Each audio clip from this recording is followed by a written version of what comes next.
Girmitiyas, the forgotten Indians who built foreign lands. When people think about the history of Indians who traveled overseas, they often remember traders, businessmen, kings, and merchants. But there was another group whose story is far less known. They were called Girmitiyas. They crossed the oceans not as wealthy travelers, but as laborers, carrying little more than their belongings, their memories, and the hope of building a better life. Their journey took them thousands of kilometers away from India, to places such as Mauritius, Fiji, British Guiana, Trinidad, Suriname, South Africa, and other parts of the British Empire. Many believed they were traveling toward opportunity. Instead, they entered a harsh system of labor that would change their lives forever. What does Girmitiya mean? The word Girmitiya comes from the Indian pronunciation of the English word agreement. During the 19th and early 20th centuries, Indian workers were recruited under contracts to work overseas. The agreement was often called a Girmit. The workers who signed these agreements eventually became known as Girmitiyas. Most came from economically vulnerable communities, particularly from regions of present-day Uttar Pradesh and Bihar, although workers were recruited from other parts of India as well. For many of them, the contract promised wages, accommodation, food, and the possibility of returning home after completing their period of service. But reality was often very different. Why did Indians leave India? The Girmitiya migration did not happen in isolation. After the abolition of slavery across much of the British Empire in the 19th century, plantation owners suddenly faced a serious labor shortage. Sugar plantations in places such as Mauritius, Fiji, Trinidad, and British Guiana required thousands of workers. The British colonial system therefore turned toward India. At the same time, many Indians were living through poverty, recurring famines, indebtedness, unemployment, and limited economic opportunities. Recruiters known as Arcadis traveled through villages looking for workers. They presented overseas employment as an opportunity. Some workers were told that they could earn good money.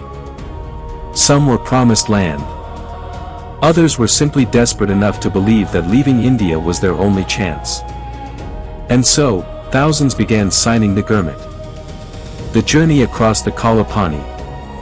For many Indians, traveling across the ocean was not merely a physical journey. It was also a cultural and religious boundary. The ocean was often referred to as Kalapani, or black waters.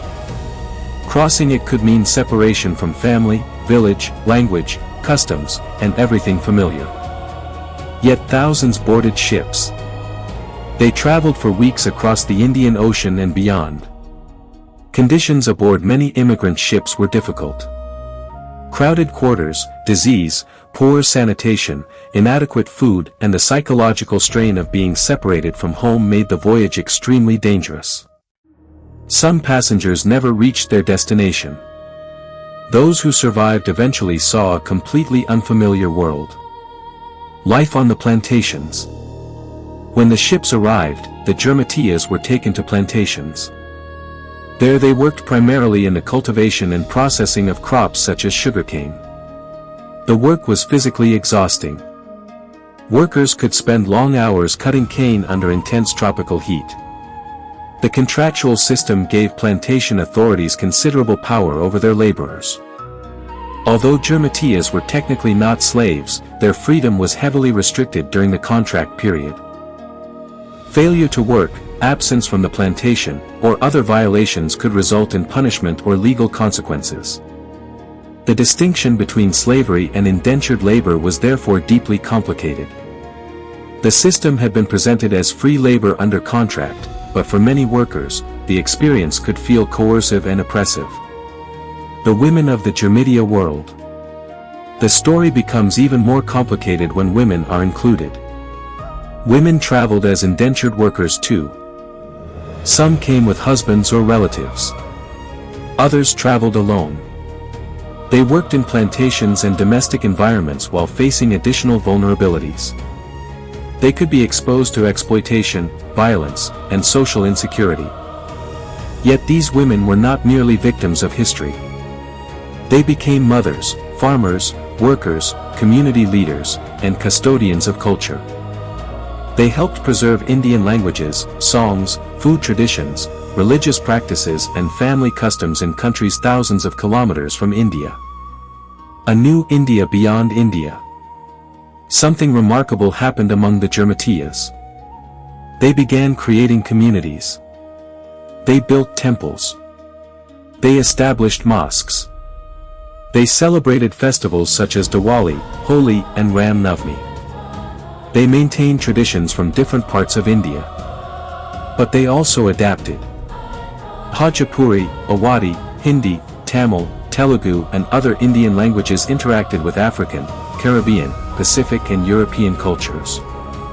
New identities emerged.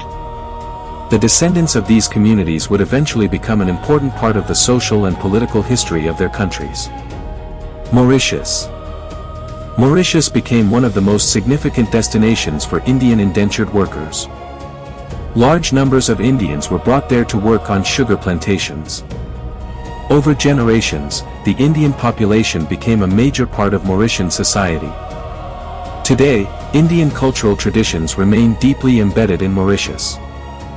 The story of the Girmitiyas is therefore not simply a story of migration. It is part of the story of how modern Mauritius was built. Fiji. Fiji became another major destination. Indian laborers were brought to work primarily in the sugar industry. Many remained after their contracts ended. Their descendants became known as Indo-Fijians. They contributed significantly to Fiji's agriculture, business, education and political life. But their history also became intertwined with complex questions of land, ethnicity, citizenship and political power. Trinidad and British Guiana. The Caribbean also received large numbers of Indian indentured workers. In Trinidad, Indians became an important part of the country's demographic and cultural identity. In British Guiana, now Guyana, Indian laborers played a major role in the sugar economy. Their descendants would eventually contribute to politics, literature, business, religion and culture. The presence of Indian communities in the Caribbean today can be traced directly to this extraordinary migration. Suriname. Another fascinating chapter unfolded in Suriname, in South America. Indian indentured workers were transported there during the late 19th and early 20th centuries. Their descendants became known as Hindustanis. They preserved Indian traditions while developing a distinct Surinamese identity.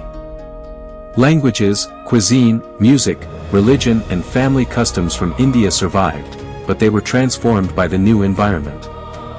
The end of the Girmit system. The indentured labor system eventually faced growing criticism. Indian nationalists, social reformers, journalists and political leaders began exposing the conditions experienced by Indian laborers overseas. One of the most influential voices was Mahatma Gandhi, whose experiences in South Africa brought attention to the treatment of Indians abroad. Indian public opinion increasingly turned against indentured labor.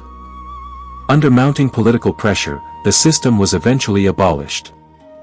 The recruitment of Indian indentured labor ended in the early 20th century, although existing contracts continued for some time afterward. By the time the system disappeared, hundreds of thousands of Indians had already crossed the oceans. Did they return to India? Some did. But many did not. After completing their contracts, workers faced a difficult choice. They could return to India, often with little wealth and no clear future.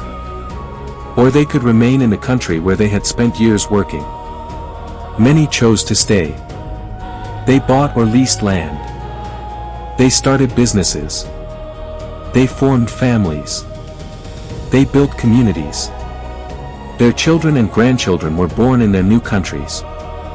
And gradually, the temporary migration became permanent settlement.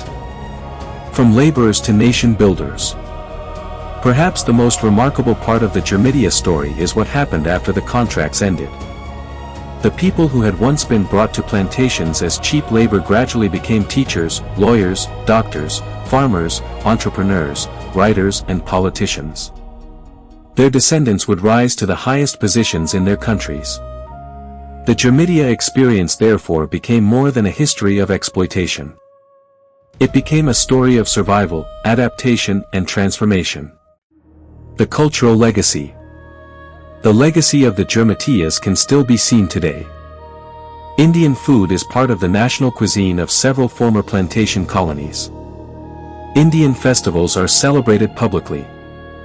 Temples and mosques stand alongside churches and other religious institutions. Indian music and dance have evolved into local forms. Family names, languages, and traditions continue across generations. In some places, Bhojpuri and other Indian linguistic traditions survived remarkably well. These communities did not simply reproduce the India they had left behind. They created something new. They became Indian, Caribbean, African, Pacific, South American, and simultaneously something uniquely their own.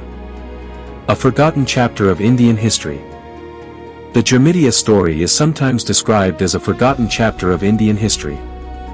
But it deserves to be remembered. These were ordinary men and women who experienced extraordinary circumstances. They crossed oceans without knowing what the future held. They endured difficult labor. They experienced discrimination and exploitation. They lost contact with families. Some never returned home. Yet they built new lives in unfamiliar lands. Their descendants inherited not only their struggles but also their determination. The final journey.